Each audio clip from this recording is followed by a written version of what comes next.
এই আন্দোলনে আজকে যারা আমাদের শিক্ষকদের উপর হামলা করেছে, শিক্ষার্থীদের হামলা করেছে, আমি তীব্র নিন্দা এবং প্রতিবাদ জানাচ্ছি।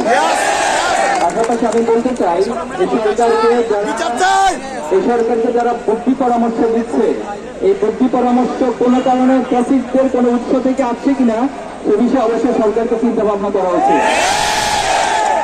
আমরা ফ্যাসিস্ট আমলে আন্দোলন করেছিলাম, তাদের শিক্ষার্থী হিসেবে সবগুলো আন্দোলনের সাথে সম্পৃক্ত ছিলাম, কিন্তু এভাবে করে শিক্ষকদের উপরে নগ্ন হামলা প্রতিটি ফ্যাসিস্টরা পর্যন্ত সাহস করেনি। কাজেই আজকে এই হামলার অবশ্যই একটি রেজাল্ট আমাদেরকে ধরে নিয়ে দিতে হবে।